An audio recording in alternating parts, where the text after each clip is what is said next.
Praise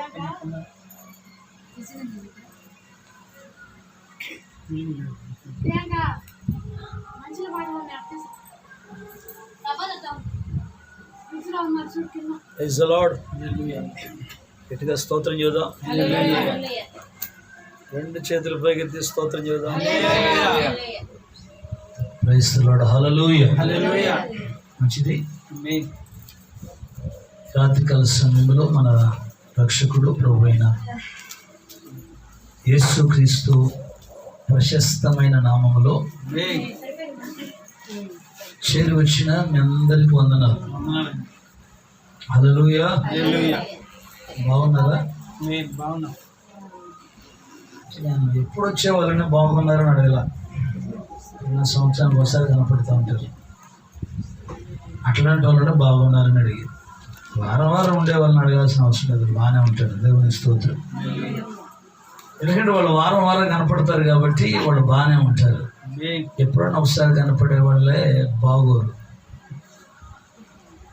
నిజమా కాదు నేను చెప్పింది? Praise the Lord. కాబట్టి రాత్రికాల సమయంలో మరి దేవుడు మీ అందరికి ఇచ్చిన క్షేమాన్ని బట్టి ప్రస్తుతం మన భయంకరమైన పరిస్థితుల్లో ఉన్నాం. ఇంట్లో నుంచి బయటకు వచ్చేటప్పుడు తప్పకుండా మాస్క్ పెట్టుకునే రావాలి. ముఖ్యంగా ప్రాంతానికి వచ్చేటప్పుడు మా ఊర్లో ఎందుకు ఉంది అంటే మీ ఇంటికే వస్తుంది. జాగ్రత్త. దేవునికి స్తోత్రం.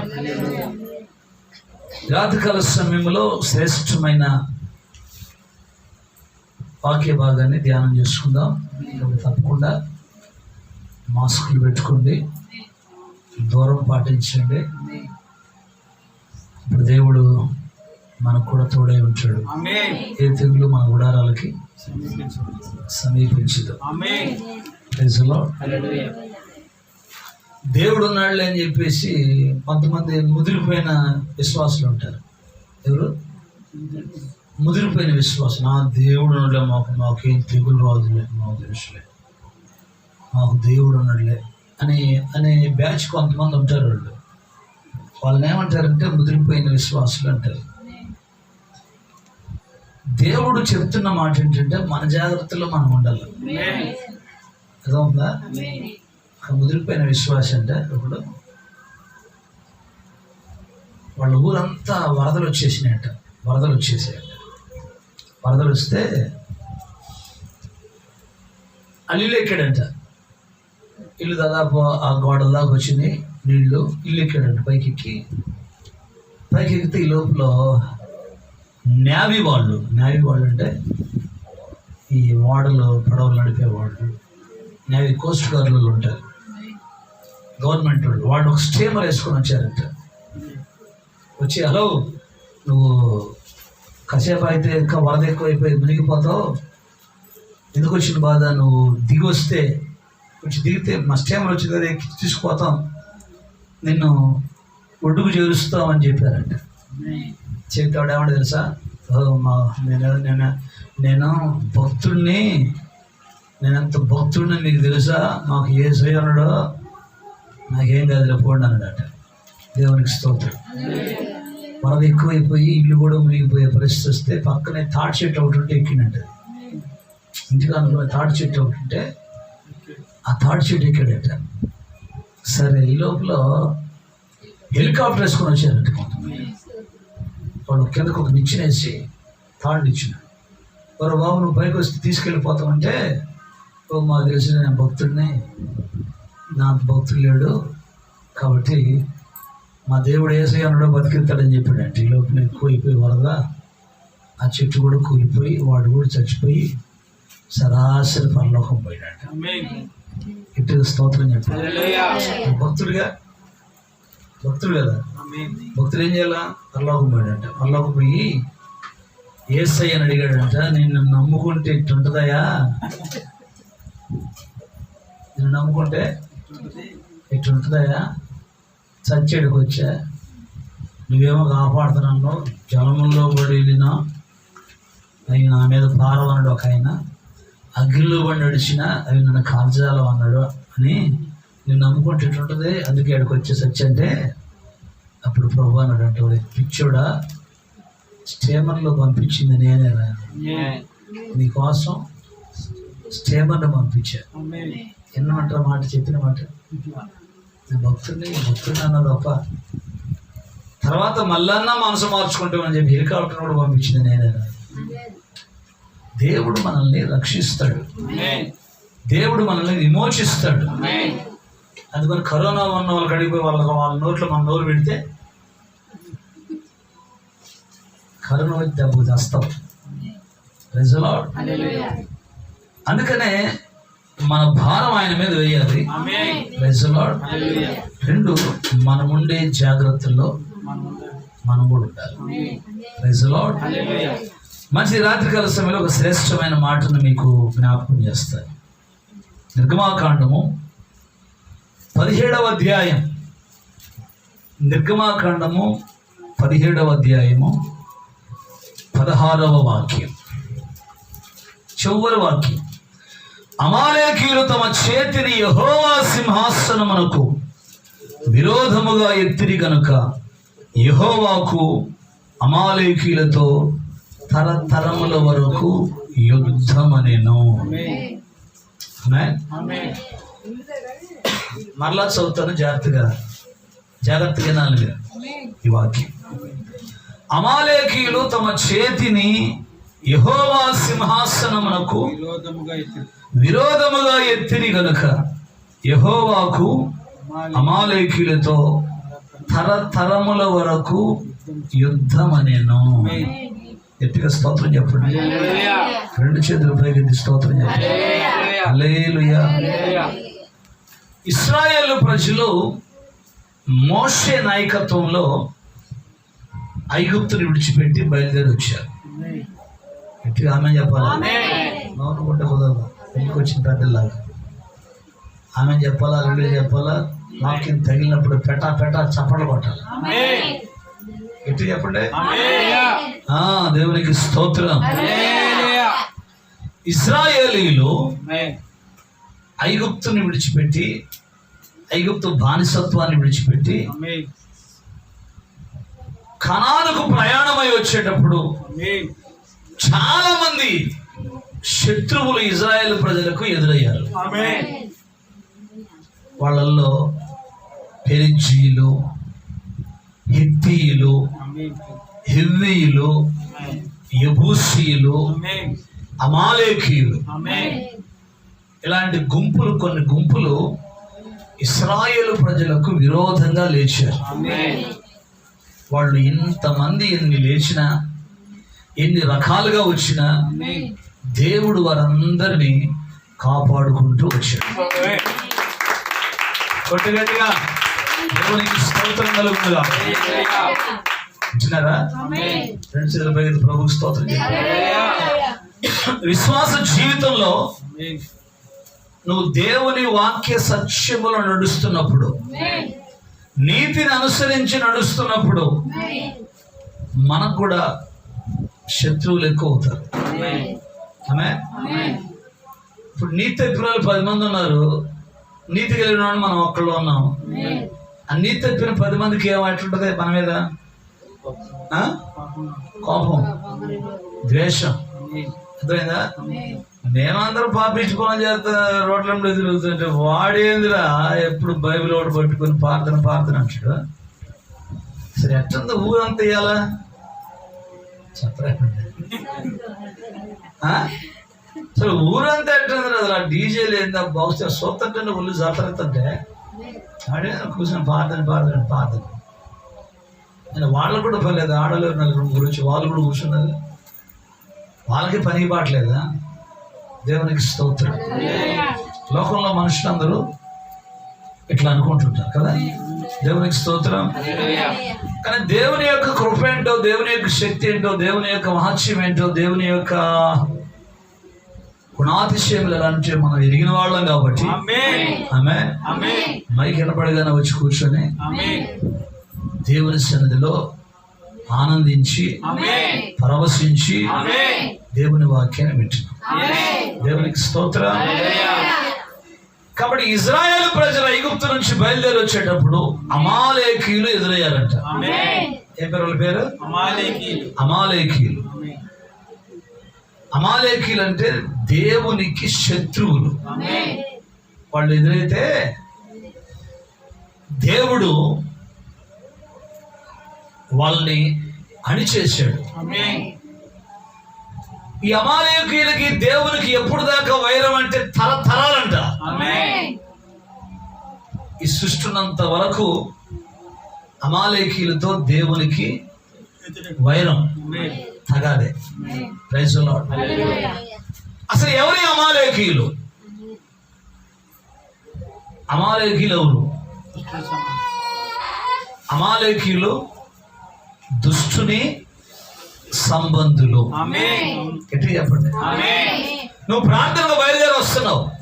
నువ్వు ప్రార్థనకు బయలుదేరి వచ్చేటప్పుడు కొంతమంది వస్తారు. Praise the Lord. గట్టిగా స్తోత్రం చెప్పండి. ఎవరు వాళ్ళు? అమాలేకీయులు వస్తారు. వాళ్ళే బంధువులు. దేవునికి స్తోత్రం. వాళ్ళందరూగా నీకేమైతే బట్టే బాగున్నా వచ్చిన నేను బాగాలే ప్రార్థన కానీ నువ్వు, నేను ప్రార్థన బాగాలే కానీ నువ్వు పోయిరా ప్రార్థన. నేను అక్కోళ్ళు వచ్చారు, చూసుకోవద్దు, వాళ్ళకి వండి పెట్టద్దు. ఎప్పుడో రాక ఒకసారి వస్తారు. ఎప్పుడు రాక ఎప్పుడు పండగ పుట్టడం కాదు, పండగ రోజు వస్తారు. దేవునికి స్తోత్రం. వచ్చినప్పుడన్నా వండి పెట్టద్దు వాళ్ళకి. ఎవరిల్లు? అమాలేకీయులు. దేవునికి స్తోత్రం. నువ్వు దేవుని సన్నిధికి వచ్చేటప్పుడు నిన్ను ఆటంకపరిచే ప్రతిదీ కూడా అమాలేకీయుడే. నేను రానికుండా ఆపేవాళ్ళు అమాలేకీయుడే. దేవునికి స్తోత్రం కలుగుతుంది. మీకు సంగతి తెలుసా? ఈ అమాలేకీయులంట మనలో కూడా ఉంటారంట. గట్టిగా చెప్పండి. అమాలేకీయులు మనలో. నీలో దేవుని ఆత్మ ఉంటే, దేవుని ఆత్మ ఏం చేసిందంటే ప్రార్థన పోదా ఉంటుందంట. అమాలేకీయుల ఆత్మ పడుకో ఏం పోతుంది అని అంటుందంట. ఏం పోతుంది? దేవునికి స్తోత్రం. రోజు పోయే బాధల పూట బాబుతే ఏమైతే, ఒక వారం బాబుతే నేను అంటున్నా. ఒక పూట తినకపోతే ఏమైతే? రోజు తిన్నావు. ఒకరోజు తినరాదు, తినకుండా ఆగరాదు, ఉపవాసం ఉండదు. ఎల్లి వరకు ఎంత అయితే అర్థం చేసుకున్నాడు. శరీరము ఆత్మకును, ఆత్మ శరీరమునకు విరోధంగా పనిచేస్తుంది. అర్థమవుతుందా? ఎంతమంది అమాలేకీయులు మనలో ఉన్నారు. అమాలేకీయులందరూ ఏం కావాలో తెలుసా? చావాలా. అమాలేకీయులు ఎప్పుడైతే చస్తారో పరలోక సింహాసనం నీదే.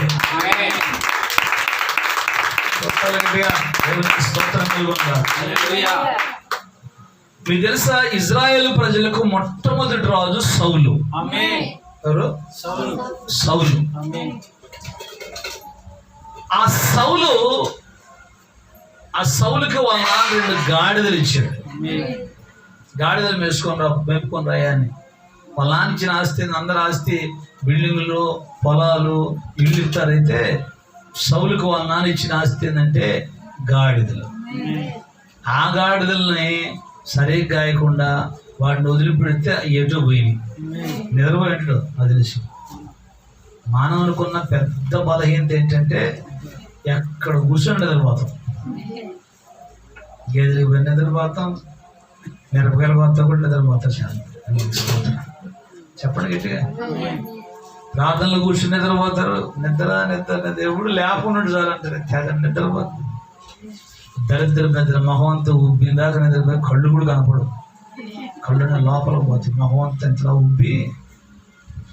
అదేందా దరిద్రపు నిద్ర శాపం అంట. నిద్ర మొత్తం చింపిరి గుడ్డలకి కారణమైందంట. లేమికి భయపడి నిద్ర యందు ఆసక్తి విడు. మీ హృదయాలు మందంతో ఉన్నాయి అంటాడు. దేవునికి స్తోత్రం. మందం మందం ఉండకూడదు. ఆమె మన జీవితాల్లో ఎప్పుడు కూడా మనం వాక్యానికి లోబడాలి. దేవునికి స్తోత్రం కలుగుతుంది. గాడిదలకు కాయిరా బాబును పంపిస్తే గాడిదలు పోయినాయి. ఆ పోయిన గాడిదని వెతుక్కోవడానికి తిరుగుతూ ఉంటే ఈలోపు దేవుని వాక్కు ఆ కాలానికి ప్రవక్త అయినటువంటి సమూయేలు దగ్గరికి ఆ వాక్యం వచ్చి, ఇశ్రాయేలీయులకు మొట్టమొదటి రాజుగా నేను సౌలును కోరుకున్నానని చెప్పి సమూయేలును పంపి దేవుడు సౌలును అభిషేకించాడు. అంటున్నారా? దేవుని కృప కనికరం ఎవరి మీద ఉంటుంది అంటే, ఎవడు తను తాను తగ్గించుకొని దేవునికి లోబడి ఆయన కొరకు ఎవరైతే ఎదురు చూస్తుంటారో వారి మీద ఈ దేవుని కనుదృష్టి ఉంటుంది. అర్థమైందా? దేవుని కనుదృష్టి నీ మీద ఉండాలంటే నువ్వు దేవుని సన్నిధిలో దేవునితో ఎక్కువగా వ్యక్తిగతమైనటువంటి సంబంధాన్ని కలిగి ఉండాలి. వ్యక్తిగతమైన ప్రార్థన చాలా ప్రాముఖ్యం. గట్టిగా స్తోత్రం చెప్పండి. ఈరోజు క్రైస్తవులను చెప్పుకునే వాళ్ళు ఒక గంట కూడా ప్రార్థన చేసేవాళ్ళు కనపట్లేదు. ఆమె గంటలు టీవీ కాడ కూర్చొని సినిమాలు సీరియల్ చూసేవాళ్ళు ఉన్నారు, కానీ ప్రజలో గంట ప్రార్థన చేసేవాళ్ళు లేరు. అందుకే వాళ్ళ ఆత్మీయ జీవితం సరైనటువంటి విధానంలో లేదు. గట్టిగా స్తోత్రం చెప్పండి. ప్రజలో దేవుడు సౌలును ఏర్పాటు చేసుకుని, ఆమె చెప్పండి గట్టిగా. నేను క్లుప్తంగా చెప్పుకుంటూ పోతున్నా, రిఫరెన్స్ నేను చూపించట్లా ఎందుకంటే సమయం లేదు కాబట్టి. సౌలును సమూయేలు పిలిచి ఏమన్నాడంటే, నువ్వు గిల్గాలుకు పోయి అక్కడ నా కోసం 7 రోజులు వెయిట్ చెయ్యి, 7వ రోజు నేను వస్తా, ఇద్దరం కలిసి దేవునికి బలర్పిద్దాం అని ప్రవక్త చెప్తే, సౌలు రాజు కదా ఆ రోజు చూశాడు, సమూయేలు రాలా. ఆమె ఏం చేయాలి అర్థం కాల, జనమంతుడిని పోతారేమని చెప్పేసి సమూయేలు అంటే యాజకుడు ప్రవక్త చేయాల్సినటువంటి బలర్పణ సౌలు చేశాడు. ఆయన చేశాడో లేదో సమూయేలు వచ్చాడు. ఎందుకు ఇట్లాంటి పని చేశావు? అటు కాదండి, నువ్వు రాలేదు జనమేమో చెదిరిపోతారు అని చెప్పేసి అందుకని నేను ముందుగానే బలర్పించేశాను. Praise the Lord. అందుకే సమూయేలు అంటాడు, దేవుడు నిన్ను సదాకాలం ఇజ్రాయేలు ప్రజల మీద రాజుగా ఉండటానికి ఏర్పాటు చేసుకుంటే నువ్వు ఎట్లాంటి పని చేశావు? అవివేకపు పని చేశావు. ఎట్లాంటి పని? అవివేక పని చేశావు. కాబట్టి నీ దగ్గర ఉన్నటువంటి నీ రాజ్యాన్ని తీసేసి నేను వేరొకరికి ఆ రాజ్యాన్ని అప్పగిస్తానని చెప్పాడు. దేవునికి స్తోత్రం చెప్పాలి. హల్లెలూయా. అది సౌలు చేసిన మొట్టమొదటి తప్పు. ఆమె దేవుని సన్నిధికి వచ్చేటువంటి మనం తప్పుడు పనులు, తప్పుడు కార్యక్రమాల జోలికి మనం వెళ్ళకూడదు. దేవునికి స్తోత్రం చెప్పండి. హల్లెలూయా. మనం ఆరాధిస్తున్నటువంటి దేవుడు పరిశుద్ధుడు కాబట్టి ఆయన పిల్లలమైన మనం కూడా పరిశుద్ధులుగా ఉండాలి. పరిశుద్ధత లేకుండా ప్రభువుని ఎవడు చూడటం. గట్టిగా స్తోత్రం చెప్పండి. అది అయిపోయింది, ఒక తప్పు చేశాడు. రెండోసారి సమూయేలును దేవుడు పిలిచి, సౌలు వెళ్ళి అమాలేకీయులందరినీ చంపేయమన్నాడు. అమాలేకీయులు అంటే దేవునికి వ్యతిరేకులు, శత్రువులు. కాబట్టి అమాలేకీయుల మొత్తాన్ని చిన్నలు మొదలుకొని పెద్దల దాకా వాళ్ళకున్న ఆస్తి మొత్తం, గొర్రెలు, గొడ్లు, ఒంటెలు, పశువులన్నింటినీ చంపేసామన్నాడు. శేషం మిగలకూడదు. ఎట్టిగా ఆమేన్ చెప్పండి. 2 చేతులు పైకెత్తి హల్లెలూయా. మీకు అర్థమవుతుందా? అర్థమైపోతుందా? గట్టిగా చెప్పాలా? అర్థమవుతుంది అంటే గట్టి చెప్పదు. అర్థమైందా? దేవునికి స్తోత్రం. అమాలేకీలందరినీ చంపేసి రమ్మన్నాడు. అమాలేకీలు అంటే ఎవరు? దేవునికి వ్యతిరేకులు, దేవునికి శత్రువు. నీ కళ్ళు దేవుని వాక్యం చూడకుండా సీరియల్ చూస్తున్నాయి అనుకో, నీ కళ్ళే అమాలేకి. ఏడ పడతాడు అరుగుల మీద కూర్చొని సోది ముచ్చటాన్ని వింటున్నావు అనుకో, నీ చెవులే మా నోటితో వచ్చిన కనపడినట్టు బూతులు తిడుతున్నాం అనుకో, నీ నోరే అదవుతుందా? నీ చేతులు చేయరాని పనులు చేస్తాయి అనుకో, మెరగాయల కన్నా పోయి మెరగాయలన్నీ దొంగతనం చేసి తీసుకొచ్చుకున్నాము. నీ చేతులు పాపం చేయడానికి నీ కాళ్ళు పరిగెత్తున్నాయి అనుకో, నీ కాళ్ళే ఎంతమందిని లోపల పెట్టుకొని వీళ్ళందరూ తెచ్చారా? ఇంకా కొంతమంది ఉన్నారు, చూపిస్తాం ముందు. దేవునికి స్తోత్రం. అందుకని అమాలేకీల మొత్తాన్ని చంపమంటే శుభ్రంగా పోయి, అర్థమైందా, పనికిరాని మొత్తాన్ని చంపేశాడు. పనికొచ్చే ఆ దేశపు రాజును పట్టుకున్నాడు. బాగా కొవ్విన దున్నలు, ఎద్దులు, గొర్రెలు, మేకలు మొత్తం తీసుకొచ్చి కష్టంలో కట్టేసుకొని కూర్చున్నాడు. దేవుడు ఏం చెప్పాడు అంటే, మనకు పనికిరాని వాటి అన్నిటిని చంపేస్తాం, పనికొచ్చే వాటిని. ఆ మధ్య ఒక అమ్మాయికి దయ్యం పట్టింది, ప్రార్థన చేసాం, దయ్యం పోయింది. నేను చెప్పామా, దయ్యం పోయింది కాబట్టి నువ్వు క్రమంగా ప్రార్థన చేసుకోవాలా, దేవుని వాక్యం శ్రద్ధగా చదువుకోవాలా, ప్రార్థన చేసుకోవాలా, ప్రార్థన మాత్రం మానుకోకూడదు అని చెప్పారు. పిట్స్ వచ్చి 1,00,000 ఖర్చు పెట్టారు. పిట్స్ అనేది దెయ్యం అనే సంగతి వాళ్ళకి తెలియదు.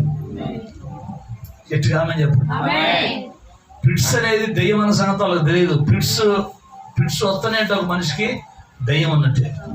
గట్టిగా స్తోత్రం చెప్పండి. అర్థం చేసుకున్నారా? గట్టిగా స్తోత్రం చెబుదా. సరే, పిట్స్ పోయినాయి, దయ్యం పోయింది. ఒక వారం బాగానే వచ్చింది. 2వ వారం మీద ఫోన్ చేసింది, అన్నయ్య రాలేకపోతున్నాను, పిల్లగాడికి బాగలేదు, ఈ వారం రాలేకపోతున్నాను అన్నయ్య అని ఫోన్ చేసింది. ఆమె చెప్పలేదు. సరే, రాలేకపోతే నేనేం చేస్తా? వస్తే వాకింగ్ చెబుతా, ప్రార్థన చేస్తా, రాకపోతే నేనేం చేస్తా? నీ ఇష్టం అమ్మ అని చెప్పారు. ఆదివారం అయిపోయింది, సోమవారం, మంగళవారం ఫోన్ చేశారు, అన్నయ్య మళ్ళా దయ్యం వచ్చింది, మళ్ళా పిట్స్ వచ్చింది. నేను ఏడు చేస్తా అమ్మా, చెప్పిన మాట వింటే ఏదో ఒకటి చేస్తా.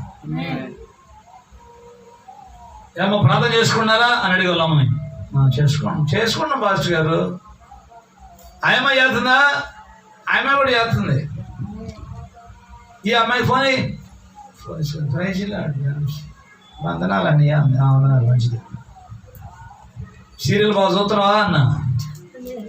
ఒకటంటే బాగా ఇష్టం అన్నయ్య, చూస్తున్నాను. మమతా మనసు అంట. మమతా మనసు ఏదో మరి మొత్తం అదంటే ఆమెకు ఇష్టం అండి బాగా. ఏ దీపం ఇష్టం? ఆ దీపం, ఈ దీపం, కార్తీక దీపం, కర్పూర దీపం, ఆ దీపాలు ఈ దీపాలు చూస్తుంటే అసలు దీపం మారిపోతుంది. ఇంట్లో ఉన్న దీపం మారిపోయిందంటే నేను పాడుకోవాలి కూర్చోండి. నా ఇంటి దీపం నీవే అని తలచి, నా హృదయం నీ కొరకు పదిలపరచితి. ఏడ్చుకుంటా ఆరిపోయిన నా ఎలుగు.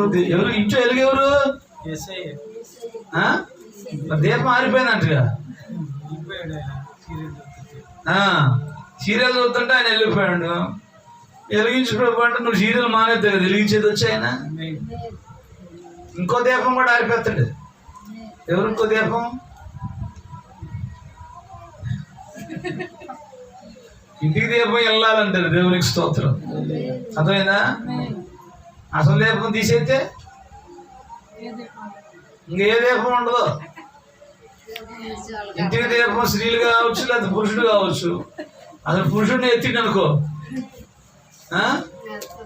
నువ్వేం చేయాలి తెలుసు, ఆరణీకమా ఈ దీపం కార్తీక దీపం పడుకోవాలి. గట్టిగా స్తోత్రం చెప్పండి.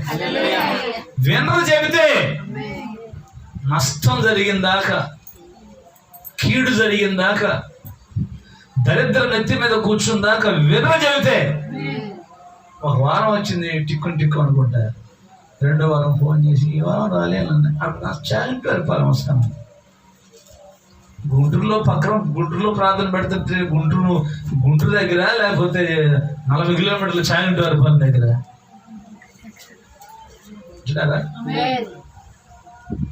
నేనన్న చావంటి పరిపాలన వద్దు, గుంటూరు దేవునికి స్తుతి. దేవుడు నిన్ను స్వస్థపరిచినప్పుడు, దేవుడు నీ జీవితంలో కార్యం జరిగించినప్పుడు నువ్వేం చేయాలి తెలుసా? వాక్య సత్యంలో పోయింది వచ్చిందిగా, మళ్ళీ ఫోన్ చేశారు, ఫోన్లోనే ప్రార్థన చేశారు, దేవుడు స్వస్థించాడు. నిన్న ఆదివారం వచ్చారు ప్రార్థనకి. నువ్వు ప్రార్థన చేసినాక ఇంకా రాలేదు పాస్టర్ గారు, రాదమ్మా, దేవునికి స్తోత్రం. ఎందుకు రాలేదు? ప్రార్థన చేసి దేవుడు స్వస్థించాడు. మీరు ప్రార్థన చేసుకోవాలి.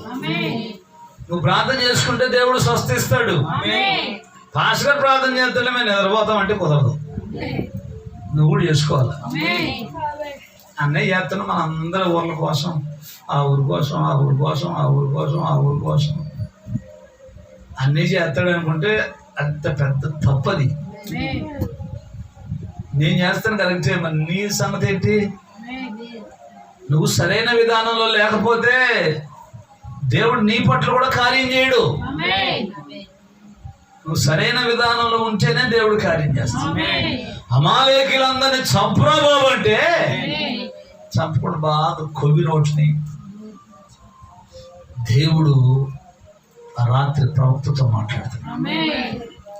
సౌలు ఎట్లాంటి పని చేశాడు చూసావా?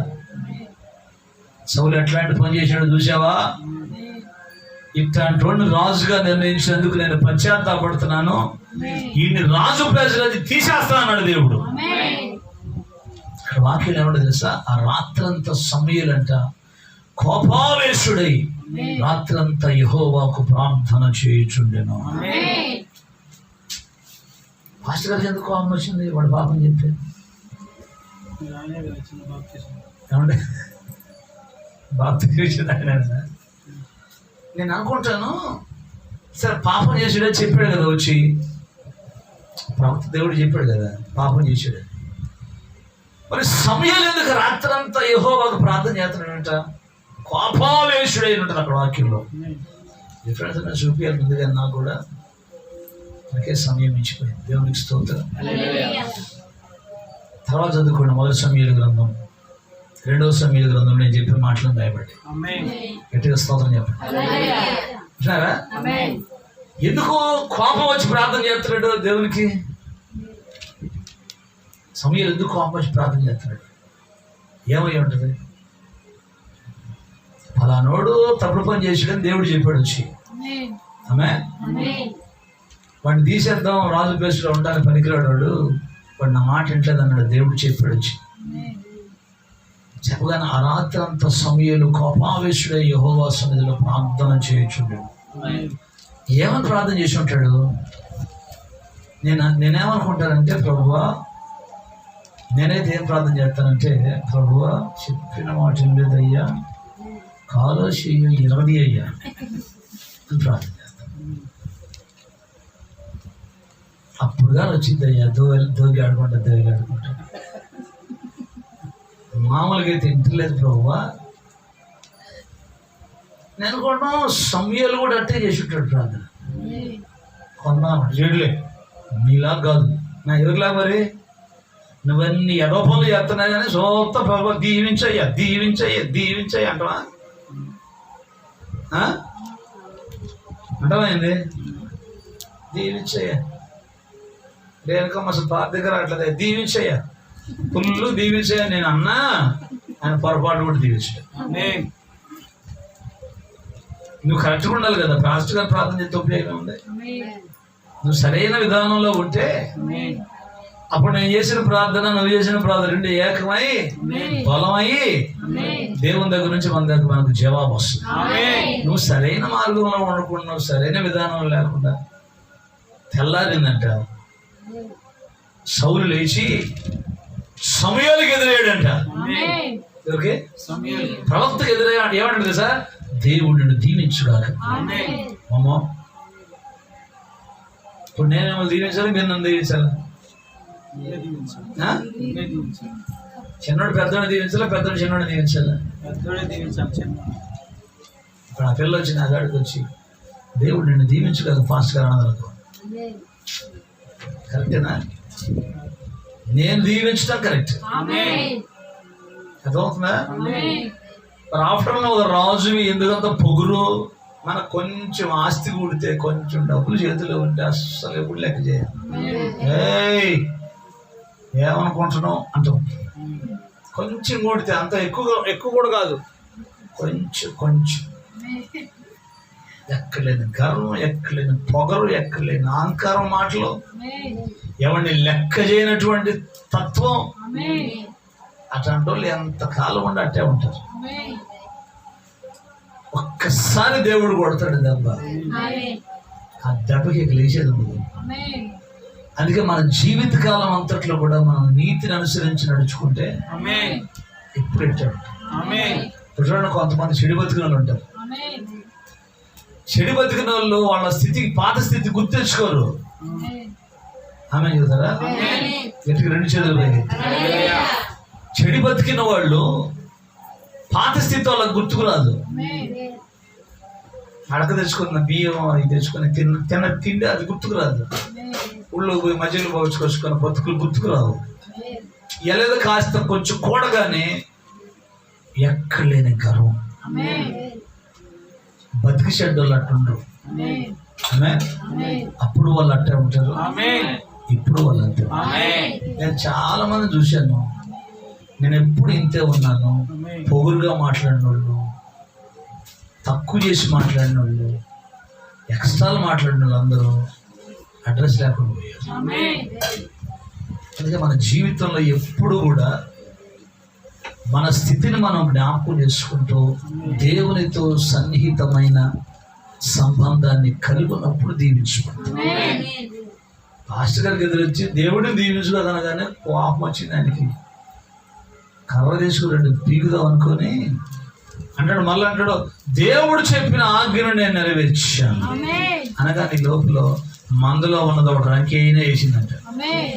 మందులో ఉంది, అదే మరి చేసి వచ్చాను అన్నావు కదా, మరి ఆ అరుపులు ఏంటిదా అంటే అవి నీ దేవుడైన యెహోవాకి బలర్పించడానికి తీసుకొచ్చాను.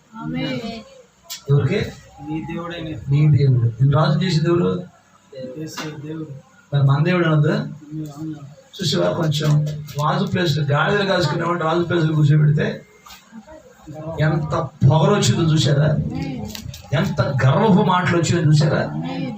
నీ దేవుడు ఒకసారి కాదు, మీరు ఆ అధ్యాయం చదివితే 2 సార్లు 3 సార్లు అంటాడు, నీ దేవుడైన యెహోవా, నీ దేవుడైన యెహోవా. అందుకని వాక్యాలు ఏం చెప్తారు తెలుసా? తాను సెలవిచ్చిన ఆజ్ఞను ఒకడు గైకొనుట వలన యెహోవా సంతోషించినట్లు దేవుడు బలులు దహన బలుల ద్వారా సంతోషించిన ఆలోచించుమో.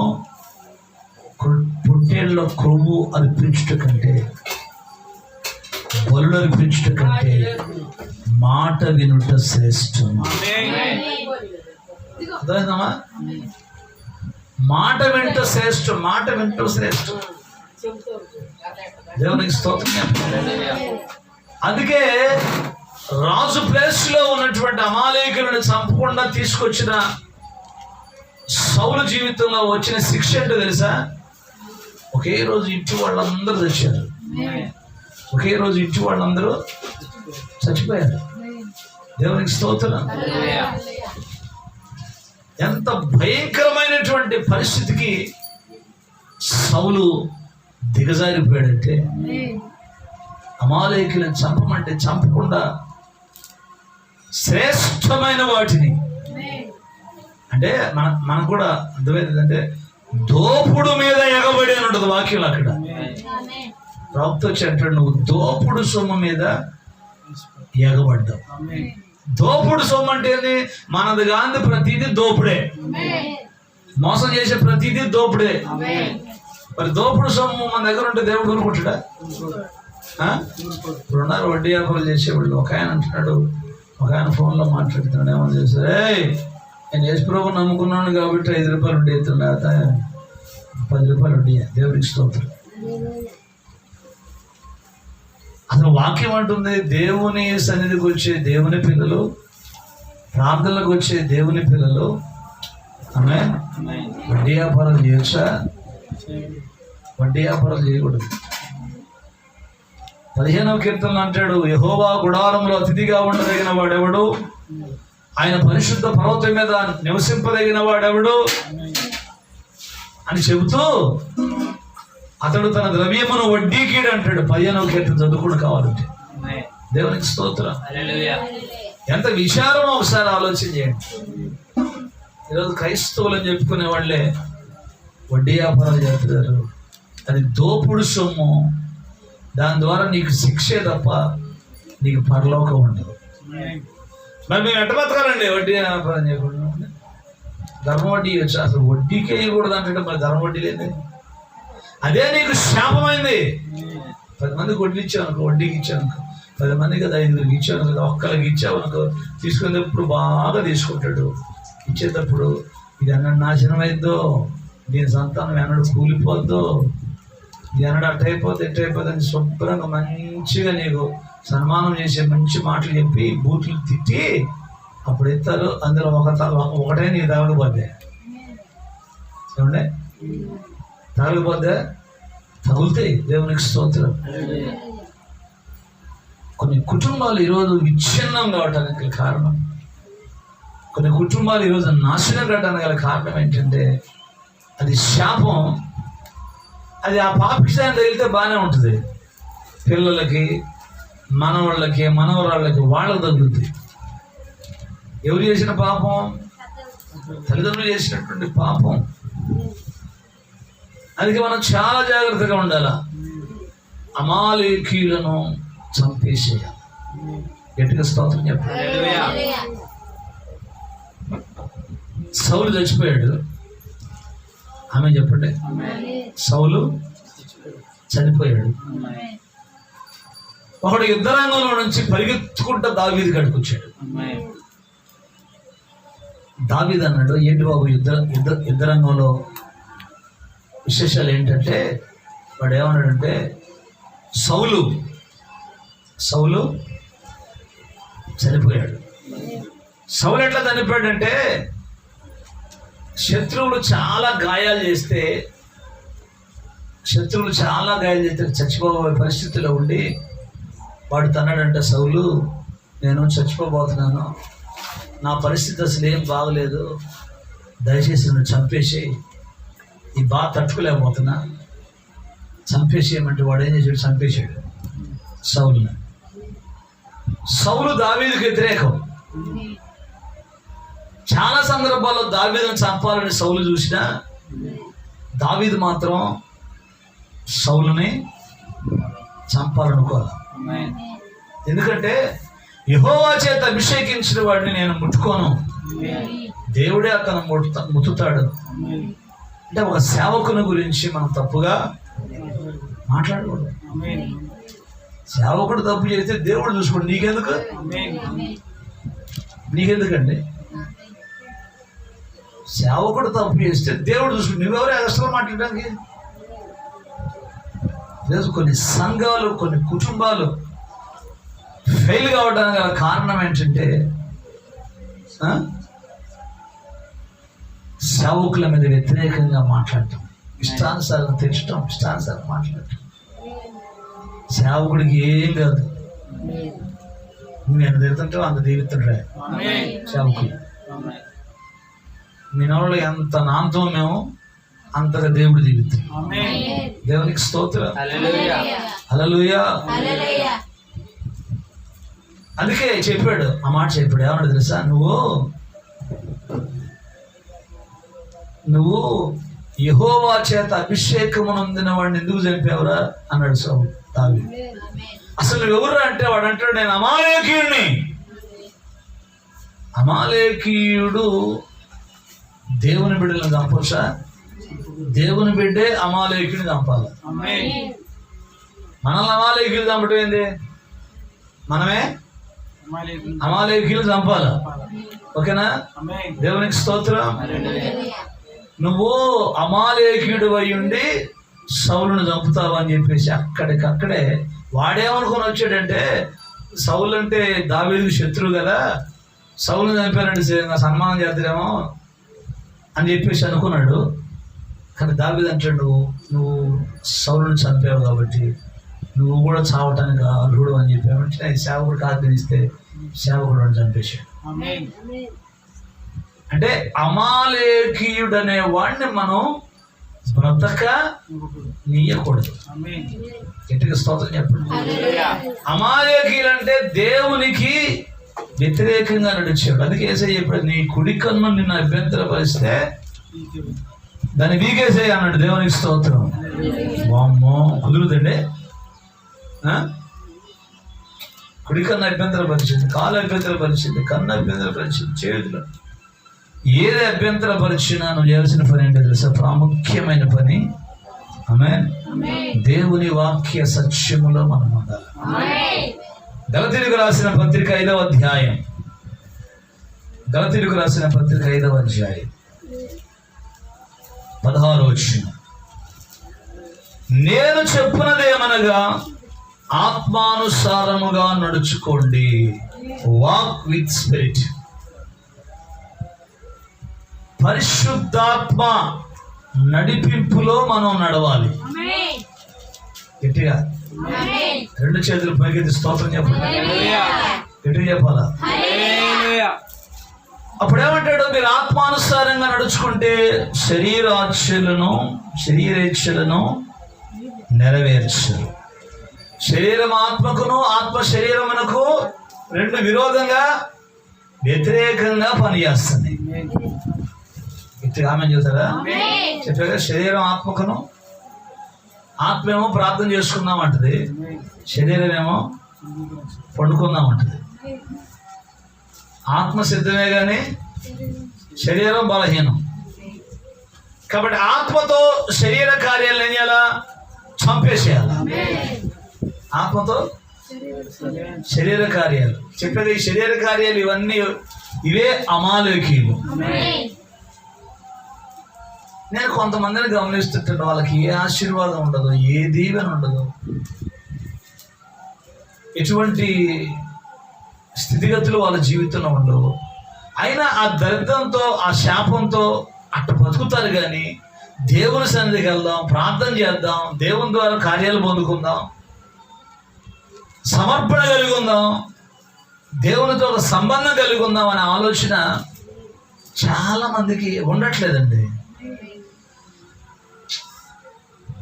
నాకు అదే బాధేస్తుంటుంది. ఎన్ని సంవత్సరాల నుంచి నువ్వు ప్రార్థనకు వస్తే నువ్వు స్వస్థపరచబడాలి కదా, దేవుడిని ముట్టాలి కదా, నీ జీవితంలో గొప్ప ఆశీర్వాదం ఉండాలి కదా. ఎన్ని సంవత్సరాలు వస్తాను నువ్వు నీ జీవితంలో ఆశీర్వాదం లేదంటే తప్పెవరిది? నువ్వు గడపాల్సినంతగా దేవునిలో గడపట్ల. అర్థమైందా? మిరపకాయ శాలల్లో బాగానే గడుపుతున్నాం. ఆమె చెప్పలేదు. ఆ మిరపకాయ శాలలో ఎందుకు గడువు పాస్టర్ గారు? డబ్బులు వస్తాయి పాస్టర్ గారు, డబ్బులు ఇస్తారు పాస్టర్ గారు. మిరపకాయ శాలలో వస్తే 350 ఎంతో ఇస్తున్నారు. దేవునికి స్తోత్రం. ప్రార్థనకు వస్తే ఏమొచ్చింది పాస్టర్ గారు? మంగళవారం పని కొట్టి ప్రార్థనకు వస్తే ఏమొచ్చింది పాస్టర్ గారు?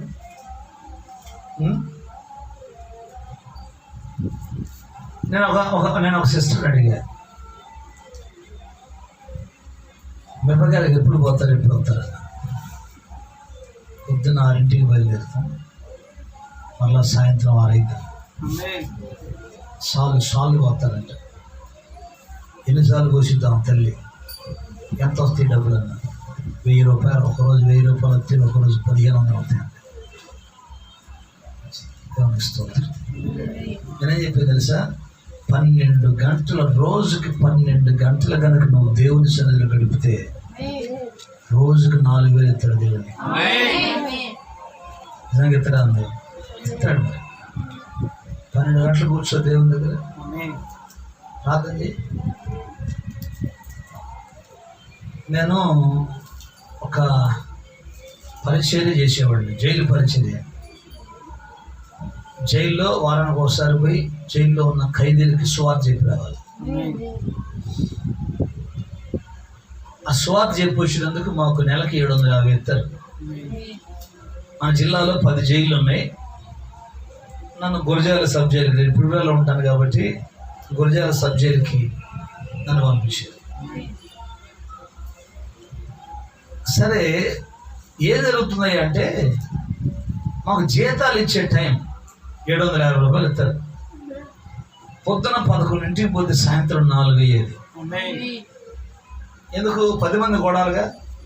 10 మంది వస్తేనే అందరికి కలిపి ఒకసారి ఇస్తారు. ఎవరు పోయిన వాళ్ళకి ఈరు అట్లా. ఇప్పుడు ఈనకొండోడు రావాలా, రేపల్లోడు రావాలా, మంగళగిరి అతను రావాలా. ఈ 10 జైళ్ళ నుంచి వచ్చినటువంటి సేవకులు అందరూ కలిసి అందరు లైన్లో ఉంటేనే వాళ్ళు ఇస్తారు 750. నేను ఒకరోజు నాతో పాటు ఉన్నటువంటి ఒక బ్రదర్తో చెప్పారు, 8కి వచ్చాం మనం, 8కి వెళ్తున్నాం, 11 కాడి నుంచి 4 అంటే కనీసం 4 గంటలు, 3 గంటలు ఇక్కడ కూర్చున్నాం. నేను అదే ప్రభు పాదాలు పట్టుకుంటే 750 వీడా? దేవునికి స్తోత్రం. ఇతను ఇచ్చేది నెలకు ఒకసారి, మనకు దేవుడు ప్రతిరోజు ఇస్తాడు. దేవునికి స్తోత్రం. మానేశాను ఇక నేను అల్లా. ఆ రోజుతోటి నేను దానికి వెళ్ళటం మానేశాను. మానేసి ప్రార్థన చేయటం నేర్చుకున్నాను. ప్రభు పాదాల దగ్గర కూర్చున్నాను. దేవుడు సమస్తము సమకూడి జరిగిస్తున్నాడు. చెప్పండి గట్టిగా. అలా ఉన్నా. ఒకప్పుడు దేవుడు పరిచర్యలోకి వచ్చినప్పుడు ఏమీ లేని స్థితిలో, నేను ఒక సహోదరుని ఒక 5,000 డబ్బులు అడిగితే, పాస్టర్ గారు ఏడ తెచ్చిస్తాడు? మనం అంటే పనులకు పోతాం, వాళ్ళు వీళ్ళు ఇస్తారు. ఈయన 5,000 అడుగుతున్నాడు, ఏడ తెచ్చిస్తాడు? ఎవరు ఇస్తారు? చాలా తేలిగ్గా చులకనగా మాట్లాడాడు. నేను అన్న, బ్రదరు ఉంటే ఇలా ఇది కాదు, దేవుడు నాకు ఇస్తాడు. నువ్వు పిలిస్తే నేను రాలా పరిచర్యకి, దేవుడు నన్ను పిలిచి లక్షలు తిప్పాడండి చేతులతో. లక్షలతో పట్ల వ్యాపారానికి వెళ్ళేవాడు. పట్లు దాదాపు 100-200 పట్లు వేసుకొని వెళ్ళేవాడు. లక్షలు తెచ్చుకునేవాడు. ఏనాడు దేవునికి ఒక 1000 రూపాయలు కానుక ఇచ్చినవాడు. దేవునికి స్తోత్రం. భయంకరమైన రోగంతో ఉంటే ప్రార్థన చేస్తే దేవుడు స్వస్థత చెప్తాడు. అతనికి నేను చాలా మేలు చేశాను ప్రభు ప్రేమతో. చెడు తిరుగులు తిరిగి ఎయిడ్స్ వ్యాధి తెచ్చుకున్నాడు. చివరికి తన బతుకు ఎలాగైపోయింది తెలుసా? చందాలు వేసుకుని చస్తే పారేశాడు. భార్య కూడా అట్లాంటిదే. భార్య కూడా అదే రోగం తట్టే వచ్చింది. దేవునికి స్తోత్రం చెప్పండి. కనీసం పిల్లలకు ఉండటానికి ఇల్లు లేదు, స్థలం లేదు. 2 కొడుకులు ఎట్టాం, 2 వదిలేసి వెళ్ళిపోయారు. ఎంత చీప్ మెంటాలిటీ. ఎవరితో అన్నాడంటే, ఎట్టెత్తర పాచగారు డబ్బులు ఎత్తి మనం నీకు ఇచ్చే డబ్బులు నువ్వు 10 సార్లు దోనడుకుంటావు. దేవునికి స్తోత్రం. దేవుడు నాకు ఇచ్చే డబ్బులు, నువ్వు ఏడ తెచ్చిన డబ్బులు నువ్వు మళ్ళీ తిరిగి కట్టాలి వడ్డీతో సహా. దేవుడు నాకు ఇచ్చే డబ్బులకి నేను ఎవ్వడికి కట్టాల్సిన అవసరం లేదు. దేవునికి స్తోత్రం. వాళ్ళు కాలగర్భంలో కలిసిపోయారు, నేను మాత్రం అంతే. గట్టిగా స్తోత్రం చెప్పండి. Praise the Lord. అందుకే మన జీవితాల్లో ఎప్పుడు కూడా దేవుని వాక్య క్రమంలో మనం ఉండాలి. 18వ వచనం చూడండి ఒకసారి.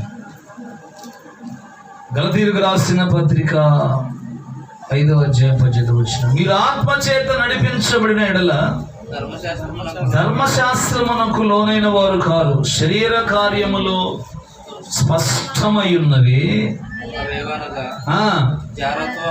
జారత్వం, అపవిత్రత, కాముకత్వం, విగ్రహారాధన, అభిచారం, ద్వేషాలు, కలహాలు, మత్సరాలు, క్రోధాలు, కక్షలు, భేదాలు, విభతాలు, అసూయలు, క్రోధతలు, అల్లరితో కూడిన ఆటపాటలు మొదలైనవి. వీటిని గూర్చి నేను మునుపు చెప్పిన ప్రకారం ఇట్టి వాటిని చేయువారు దేవుని రాజ్యమును స్వతంత్రించుకోవాలని మీతో నిశ్చయంగా చెప్పుచున్నాను. గట్టిగా స్తోత్రం చెబుతారా? అల్లరితో కూడిన ఆటపాటలు అయ్యే అల్లరితో కూడిన. ఫస్ట్ ఆఫ్ ఆల్ ఏమంటాడు? జారత్వం. పెళ్లి కాకముందే పాపాలు చేయటం, పెళ్లి కాకముందే పాపం, స్త్రీలు పురుషులు, అది జారత్వం. 2, అపవిత్రత. దెయ్యం ఎవరికి పట్టుద్దంటే అపవిత్రమైన పనులు చేసే వాళ్ళకి పట్టుద్ది. అపవిత్ర కార్యాలు. దేవునికి స్తోత్రం. శరీరం అపవిత్రంగా ఉండొచ్చు, హృదయం అపవిత్రంగా ఉండొచ్చు. అపవిత్రమైన కార్యాలు. నెంబర్ 3, కాముకత్వం. ఎప్పుడు కామపు ఆలోచనలు, దరిద్రపు ఆలోచనలు, దరిద్రపు చేష్టలు, కాముకత్వం అంటారు. దేవునికి స్తోత్రం. విగ్రహారాధన. యేసయ్యను కాకుండా మనం ఎవరిని ప్రేమించినా విగ్రహారాధన. చాలా మంది ఇళ్లలో విగ్రహాలు తీశారు కానీ హృదయాల్లో ఉన్న విగ్రహాలు తీయలే. దేవునికి స్తోత్రం. యేసయ్య కంటే ఎక్కువ ఎవరు ప్రేమించినా విగ్రహారాధన చేసినట్టే. యేసయ్య కంటే నీ భర్తను ఎక్కువ ప్రేమిస్తే విగ్రహారాధన, పిల్లల్ని ఎక్కువ ప్రేమిస్తే విగ్రహారాధన, నీ భార్యను ఎక్కువ ప్రేమిస్తే విగ్రహారాధన. యేసయ్య కంటే ఎక్కువ ఎవరిని ప్రేమించకూడదు. మతోన్మాదులు కొంతమంది ఏం చేశారు తెలుసా? బైబిల్ చదివి చూడండి ఎంత దుర్మార్గమో, యేసుప్రభు ఎంత దుర్మార్గుడో, ఆయన కంటే ఎక్కువ ఎవరిని ప్రేమించకూడదు. అంటే మన పిల్లలు మనం ప్రేమించమా? భర్తను భార్య ప్రేమించదా? భార్యను భర్త ప్రేమించే వాక్యం అంటది యేసయ్య కంటే ఎక్కువ మనం ప్రేమించకూడదు. దేవునికి స్తోత్రం. ఇప్పుడు నీ భార్య నిన్ను నీ భర్త నిన్నే ప్రేమించాలని కోరుకుంటావు, పక్కింటి ఆమెను ప్రేమించాలని కోరుకుంటావు.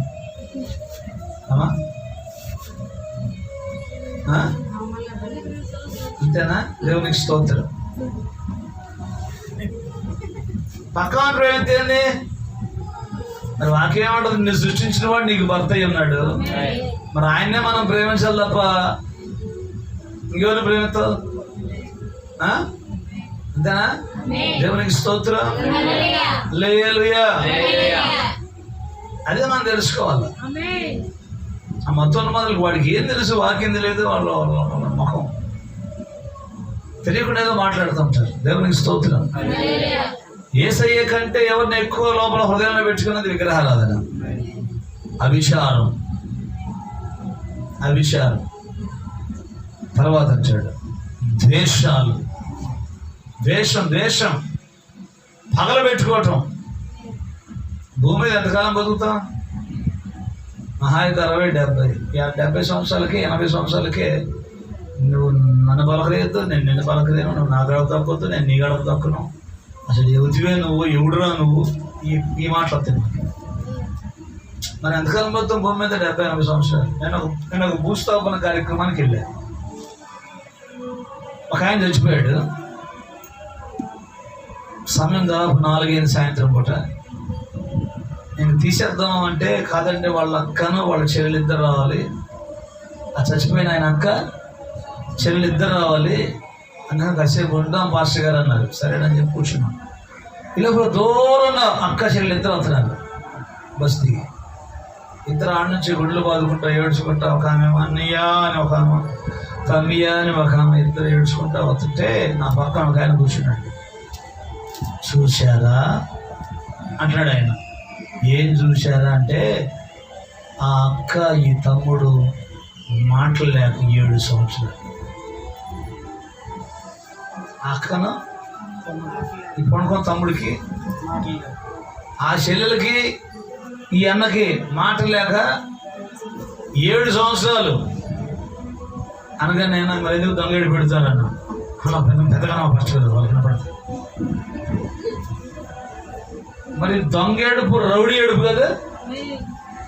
7 సంవత్సరాల నుంచి బతుకున్నప్పుడు పలకరించలా, చచ్చినాక ఎంత దొంగేడు పెడుతుంది దొంగదే. ఏమన్నాలండి వెళ్ళనే గట్టిగా స్తోత్రం చెప్తారా? 2 చేతుల పైకి స్తోత్రం చెప్పండి. హల్లెలూయా. ఎందుకంటే మనకు ద్వేషం, వాళ్ళ మీద మన ద్వేషాలు ఎందుకు, పగలెందుకు? వాక్యం అంటుంది శక్యమైతే సమస్త మనుషుల చేత మనుషులతో సమాధానంగా ఉండండి. అందరినీ వాళ్ళకి శత్రుత్వం ఉంచుకో, మాకు లోపల సమాధానంగా ఉండు, అంతేగాని పూసుకో మాకు. మళ్ళా పూసుకోవడం రాసుకోవడం చేయమాకు. వింటున్నారండి? గట్టిగా స్తోత్రం చెప్తారా? 2 చేతులపై స్తోత్రం చెప్పండి. వాడు దుష్టుడు అని మనకు అర్థమైంది. అర్థమైనప్పుడు ఏం చేయాలా? వాడు దుష్టుడు, అందుకని అయ్యా ప్రభువా వీడి మీద నాకు ఏ ద్వేషం లేకుండా నేను క్షమించేస్తున్నాను, తొలగించుకున్నాను ప్రభువా. ఇక ఆ వ్యక్తితోటి ఇక నువ్వు ఇంత ముందులాగా పూసుకోవటాలు రాసుకోవటాలు చేసుకోవటాలు ఇవన్నీ చేయమాకు. క్షమించు అంతే. ఇంకంతే. గతంతో వాళ్ళతో పొత్తు పెట్టుకోవద్దు. ఇవన్నీ అమాలేకీలే. ద్వేషాలు, కలహాలు, మత్సరం, కుళ్ళు. ఒకడు బాగుపడుతుంటే వచ్చుకోలేదు. మత్సరం, క్రోధాలు, కక్షలు, భేదాలు, విమతాలు, అసూయలు, మత్తతలు, అల్లరితో కూడిన ఇవన్నీ అమాలేకీలంతా ఉన్నారా? చూసుకో లోపల. పిల్లలు ఉన్నారా? వీళ్ళల్లో ఎవరైనా మనలో ఉన్నారా? అందరు ఉన్నారు సార్ అంటారా? మాస్టర్ గారు ఒకళ్ళు ఇద్దరు కదా, మొత్తం ఉన్నారు సార్. మరి వీళ్ళందరూ పోతేనే నీకు రోగం తగ్గేది. వీళ్ళందరూ పోతేనే నీ సమస్యల నుంచి విడుదల. వీళ్ళందరూ చస్తేనే నీ జీవితంలో అద్భుతం జరుగుద్ది. లేకపోతే జరగదు. పరలోక ప్రార్థన ప్రభు మన నేర్పు ప్రార్థించి మా అపరాధములను మీరు క్షమించండి. ఇతరుల అపరాధాలు మేము క్షమించాలి. నువ్వు క్షమిస్తేనే నీ పాపాలు క్షమించబడేది. నువ్వు క్షమించకుండా నీ పాపాలు క్షమించబడతాయా? జరిగే పని అనేది. అందుకని వాక్యం దగ్గరికి రావాలి. గట్టిగా స్తోత్రం చెప్పండి. అందుకే ఇట్లాంటి పనులు చేసే వాళ్ళకంటే దేవుని రాజ్యంలో స్థలం లేదు. కాబట్టి శరీర కార్యాలన్నీ కూడా అమాలేకీలే. అమాలేకీలను చంపకుండా తీసుకొచ్చినందుకు సౌలేమయ్యాడు, చచ్చిపోయాడు. అంటున్నారా? అర్థమవుతా మీకు? చంపకుండా తీసుకొచ్చేందుకు వాడు చచ్చాడు, సింహాసనం కూడా పోయింది. చంపితే సింహాసనం ఉండేది. ఇప్పుడు ఈ శరీర కార్యాలు మనం చంపితే సింహాసనం ఎవరికి? మనకే. అందుకే శరీర కార్యాలేవి నీలో నాలో ఉండటానికి వీలు లేదు. దేవునికి స్తోత్రం. కొంచెం కిందకు వస్తే ఆత్మఫలమేమనగా అని ఉంటుంది. ఏమన్నాడా? ఆత్మఫలమేమనగా. ఏంటి ఆత్మఫలం? ఆత్మఫలం మొట్టమొదటిదే ప్రేమ. ఇతరుల పట్ల మనం ఏం చూపించాలా? ప్రేమ. అమ్మా చెప్పాలి.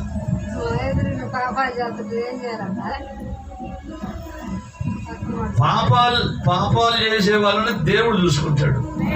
నువ్వేం చేస్తావు? ప్రార్థన చేసి దేవునికి అప్పగిస్తే దేవుడు చూసుకుంటాడు. దేవునికి స్తోత్రం చెప్పండి. నువ్వెవరు? నువ్వేం చేస్తావు? నీకు దారం కూడా తెగదు. నీకు దారం తెగదు, దారం కూడా ఎక్కిలేవు సూదిలోకి. ఏం చేద్దావు నువ్వు? నీ వల్ల ఏమీ కాదు. నువ్వు చేయాల్సిందంటే ప్రభు పాదాలు పెట్టుకుని ప్రార్థన చేసి ప్రభుకి అప్పచెప్పు. దేవునికి స్తోత్రం. హల్లెలూయా. నీలో ఎంతమంది అమాలేకీలను పెట్టుకొని నా భర్త మారాలి, ఆడు మారాలా, ఈడు మారాలంటే అసలు ముందు నువ్వు మారు సంగతి తర్వాత చూద్దాం. నువ్వు మారినవా? నీ మనస్సాక్షి తెలుసా నువ్వు మారినవని? నీ క్రమమైన భక్తి ఉందా? క్రమమైన భక్తి జీవితం ఉందా? ఉంటుంది మా ఆయన కోసం ప్రార్థన చేయాలి, మా ఆయన కోసం ప్రార్థన చేయాలి, మా ఆయన కోసం ప్రార్థన చేయి అని మళ్ళీ మరుసటి రోజు చాటితే నేను పోయి దాన్ని తంగొచ్చాను అన్నాయ్. దేన్ని అమాలేకీలు అంతా లోపల ఉంచుకొని, ఇంతమంది అమాలేకీలు ఉంచుకొని ప్రభు పాదాలు పెట్టుకుని ప్రభువా అది కూడా ఏ మాట దులిపొచ్చాను అన్నాయ్. దులిపొచ్చిందంటే బూజు దులిపోవటం నువ్వు చేసేది ఏముంటది? ఆయన మీద దులిపొచ్చిందంటే ప్రభు పాదాలు పెట్టుకుని ప్రార్థన చేయమంటే దులిపొచ్చా, కడిగి వచ్చా, గుడ్లు కడిగేదాన్ని మరి కడుగుతున్నావు, ఏమైనా కడుగుతూ దులిపొచ్చా, కడిగి వచ్చా, తుడిచి వచ్చా. ఈ మాటలే మనకు వచ్చేది కదా అమ్మా. దేవునికి స్తోత్రం చెప్పండి గట్టిగా, రెండు చేతులు పైకెత్తి హల్లెలూయా. నీ సమస్య ఏదైనా, నీ కష్టం ఏదైనా, నీ బాధ ఏదైనా ప్రభువుని అడుగు. లాభలేదన్నాయ్, ఏ దిట్ట తెచ్చాను అన్నాయ్. నీళ్ళు అమాలయకులు ఉండాలి. దేవునికి స్తోత్రం. అమాలయకుడు ఏం కావాలా? చావాలా? వాడు చదివితే అప్పుడు నీ జీవితంలో ఆశ్చర్యం జరుగుతుంది. అందుకే ఆత్మ ఫలాలంటే ప్రేమ. మొట్టమొదటి గాడ్ ఈజ్ లవ్. దేవుడు ప్రేమ ఉన్నాడు. మరి దేవుడు ప్రేమ ఉన్నాడు అయితే మరి దేవుని బిడ్డలో మా ముందే పాపం చేస్తాడు, ఎట్ట ప్రేమ చూపించమంటే అయ్యా అంటున్నా. మా ముందే తాగొద్దంటే ఎట్ట ప్రేమ చూపించమంటారు అయ్యా. అదే మరి ప్రేమ చూపించాడు. మోకరించి ప్రార్థన చేస్తే దేవుడు సహాయం చేస్తాడు. హల్లెలూయా. ఒకడు బాగా తాగి వచ్చి భార్య తల బాగా కొట్టినట్టు రక్తాన్ని చూసి వాడికి దిగింది, తాగింది. దిగి నీ సంగతి కాదే మళ్ళీ జీవితాన్ని చెప్పి మళ్ళీ పోయి వేసుకోవడానికి వచ్చే లోపల తలకి గుడ్డ కట్టుకొని కిటికీలో చూస్తానంట. వాడు ఏం చేస్తుందని ప్రార్థన చేద్దంట. ప్రార్థన చేస్తా ప్రభువా, మనమైతే ఏం ప్రార్థన చేస్తాం? దుర్మార్గుడు ప్రభువా, ఈ సంగతి తేలవాలి ప్రభువా, ఎక్కడ పోతారో ప్రభువా, సంప్రభ అయ్యింది అంటే లేకపోతే మా వాళ్ళ చేత ప్రభువా లారీ వేసుకొస్తారు జనం అంతా మా ఊరు. ఇవన్నీ అమాలేకీ చేసే పనులు ఆమె చేస్తాను ప్రభువా. ఆయనకి ఏం తెలియదయ్యా, ఆయనలో ఉన్న దెయ్యం చేస్తుంది ఆ పని. ఆ దయ్యాన్ని వదిలిచ్చయ్యా, ఆ దెయ్యం అయ్యా, విచారం చేసే దెయ్యం అయ్యా, తాగుబోతానం చేసే దెయ్యం అయ్యా, పేకాట దెయ్యం అయ్యా, ముందు ఆ దయ్యాన్ని తొలగించయ్యా అని ప్రార్థన చేస్తుంటే వీడికి మళ్ళా ఎక్కి దిగిందంట. వచ్చి అమ్మట కాళ్ళ మీద పడి ఇక జీవితంలో తాగనమాట. నేను పెట్టది ప్రేమను బట్టి, నువ్వు చూపించే ప్రేమను బట్టి ఉంటుంది ఆడ. నువ్వు ఆడేసరిగా రా చూసుకుందాం అంటే ఏమన్నా చూసుకోవటం ఇంకా డాకులే ఏమన్నా ఉంటుందంగా. దేవునికి స్తోత్రం చెప్పండి. అదే పెళ్లి చేసేటప్పుడు వచ్చి పాస్టర్ ఒకటి ఉన్నాడే, వాడి కాడ బాప్తిసం తీసుకున్నాం, మరి ఈ పెళ్లి చేయొచ్చా చేయకూడదా, మరి ఈ వేలోకి మేము పోవచ్చా పోకూడదు ఈ మార్గంలోకి అని అడిగేవాళ్ళు ఒక్కరున్నారండి. అలా దేవునికి స్తోత్రం. అత్త లేకుండా చాలు, అత్త చచ్చుంటే చాలు. వాడు ఎటువంటి వాళ్ళినా పర్లా, వాడు విచారణ పర్లా, తాగుబోతున్న పర్లా, ఇల్లు ఇంట్లో కూర్చుంటుంది పలిపేరు సెంతిలా గట్ట ఎందుకు ఇంట్లో కూర్చున్నాడు కదా. అత్తని జాగ్రత్త చూసుకోమా, మామని జాగ్రత్త చూసుకోమా, ఈ చెప్పటం కాదు. ఇప్పుడు ఇంత వాక్యం వినే మనమే సరిగా లేకపోతే లోకస్తులు ఎట్టుంటాడండి? ఉంటాడా? ఇంత వాక్యం వినే నువ్వే సరైన విధానంలో లేకపోతే, అందుకే ఆత్మ ఫలాలు చెప్తాడు, ప్రేమ చూపించు, ప్రేమ కలిగి ఉండండి. ఏదో ఒక రోజు వాడే మారుతాడు. ప్రార్థన చేయి. నువ్వు సామాన్యులుగా నువ్వు వచ్చి కూర్చోలే ప్రార్థనలో. మన ఎవరు సామాన్యులు అని చెప్పడాడా? నేను సామాన్యుడు, ఆయన సామాన్యుడా? ఆయన సామాన్యుడా? ఒకప్పుడు రెవల్లో మామూలు కాదు ఇది. దేవునికి స్తోత్రం. మరి ఇట్లాంటి రోజులు దేవుడు మార్చి కూర్చోబెట్టలా? రోజులు ప్రార్థన చేశారుగా. నువ్వు సరిగా ప్రార్థనకు వస్తే క్రమంగా ఉండి అంశాల కొరకు అయ్యా మా కోసం ప్రార్థన చేయండి అని చెప్తే సంఘం అంతా కూర్చొని ప్రార్థన చేస్తాను. నీ ఊర్లో కూటం పెడుతుంటే నువ్వు వచ్చి కూర్చోవే, ఎట్లా నీ జీవితంలో దేవుడు కార్యం చేస్తాడు. దేవుడే నీ కాడికి వస్తే నువ్వు అంత దూరం రాలేవమ్మా, నేనే వస్తానని చెప్పి మనం పరలోకం పోలేకపోతే ప్రభువే ఆ పరలోకం నుంచి కిందకి మానవ శరీరాకారంతో భూమి మీదకి వచ్చి మన కొరకు అన్ని శ్రమలు, హింసలు, నిందలు అన్నీ పడి చనిపోయి తిరిగి మళ్ళా లేచి మీరు నా మాటనండి, నా మాటకు లోబడండి, అప్పుడు మిమ్మల్ని స్వస్థపరుస్తాను, దీవిస్తాను, ఆశీర్దిస్తాను, అన్నీ చేస్తానంటే ఒక్కటింట్లో ఆయన మాట ఇంత ఒక్కటన్నా ఎట్లా దేవుడు దీవిస్తాడు, ఎట్లా ఆశీర్వదిస్తాడు. నేను అన్నాను నా భార్యతో ఒకసారి, మన జీవితంలో శ్రమలు ఉన్నప్పుడు, కష్టం ఉన్నప్పుడు ఏ ప్రార్థన అంటే ఆ ప్రార్థనకి పరిగెత్తాను. ఈరోజు కొంతమంది జీవితాల్లో ఎటువంటి ఆశీర్వాదం లేకపోయినా కానీ ప్రార్థనకు రావట్లేదు. ఎందుకనంటే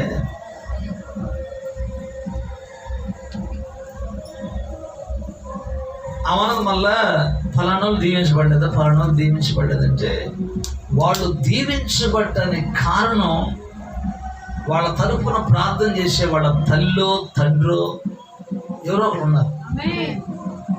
అందుకే వాళ్ళ ప్రార్థన బట్టి వాళ్ళ జీవితంలో కార్యం జరుగుతుంది. కొంతమంది జీవితాల్లో ఏమీ లేదు, ఎప్పుడు ప్రార్థన చేయదు. భార్య ప్రార్థన చేయదు, భర్త ప్రార్థన, అత్త ప్రార్థన చేయదు, మామ ప్రార్థన చేయదు, తల్లి ప్రార్థన చేయదు, తండ్రి ప్రార్థన చేయడు. మరి ఎవరు ప్రార్థన చేయకపోతే ఎట్లా జరుగుతుంది కార్యం? నీ జీవితంలో ఎంతమంది అమాలేకులు ఉంచుకొని వాళ్ళని దేవుడు చంపమంటే చంపకుండా వాళ్ళు రోజు రోజుకి పెంచి పోషించుకుంటా వస్తా నీ జీవితంలో కార్యం జరగమంటాడు. ప్రకటన గ్రంథం 3:27 చదవని ప్రార్థన చేసుకోండి. ప్రకటన 3:21.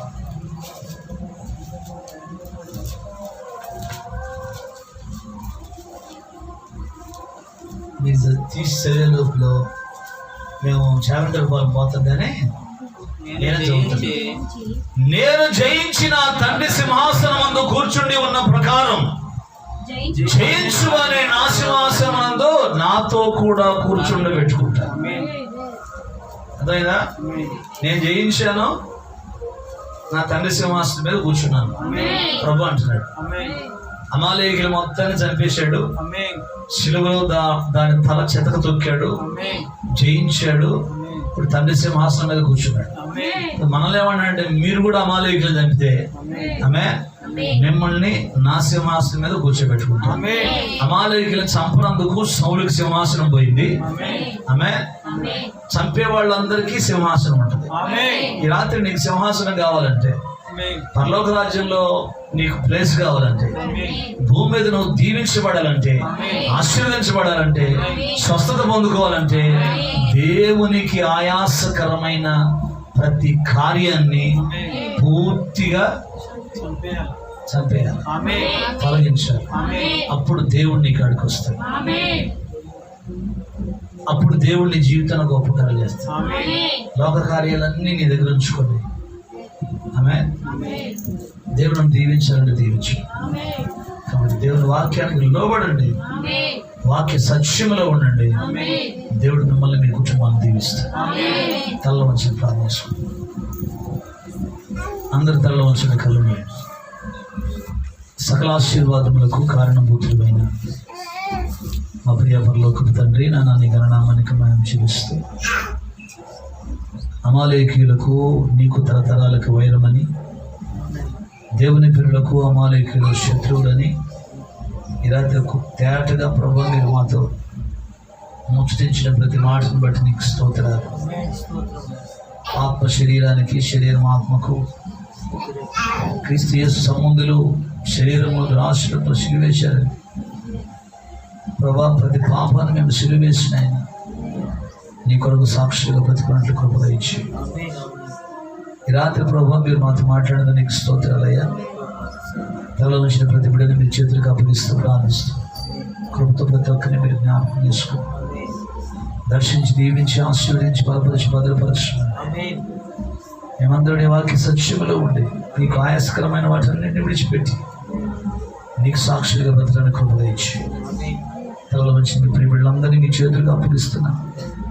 ఎవరు ఏ బలహీనతో వచ్చారు, ఏ రోగాలతో, ఏ వ్యాధులతో, ఏ సమస్యలతో వచ్చారు, ప్రతి రోగం, ప్రతి వ్యాధి, ప్రతి బలహీనత నుంచి బిడ్డలు విడిపించి ఆత్మాభిషేకం ఇచ్చి దుష్టుని కీడును తప్పించండి. బలమైన మీ హస్తాన్ని తోడుగా ఉంచున్నాను. ఈ రాత్రి తరలో వచ్చిన ప్రతి బిడ్డను, ప్రతి కుటుంబాన్ని మీ చేతులకు అప్పగిస్తూ తిరిగి వెళ్తున్న మా ప్రయాణాన్ని మీ చేతులకు అప్పగిస్తున్నాం. క్షేమం, భద్రత ఇచ్చి అన్ని విషయాల్లో ప్రభావ మీరే మాకు తోడుగా ఉంది. ఎత్తబడిన వాక్యం బిడ్డల హృదయాల్లో ఫలించినట్లు కృప ఇచ్చి యేసుక్రీస్తు శక్తి లేనటువంటి నామంలో ప్రార్థించి మమ్మల్ని మీకు అప్పగించి వేడుకొంచున్నాము తండ్రి. ఆమేన్. మన ప్రభువైన యేసుక్రీస్తు కృప తరలో వచ్చిన ప్రతి బిడ్డకు, సంఘమంతటికి పరిచర్యకు తోడై గొప్ప జయము, దీవెన, ఆశీర్వాదాలతో అంతవరకు యేసయ్య కృపలో స్థిరపరిచి బలపరచుగాక. ఆమేన్. యేసు రక్తమే జయం, శిలువ రక్తమే జయం, ప్రవేశ రక్తమే సంపూర్ణ విజయం, వాది కీలకమంత నాశనం కలుగునుగాక. ఆమేన్. ఆమేన్. హల్లెలూయా. అందరికీ వందనాలు. దేవుడు దీవించునుగాక.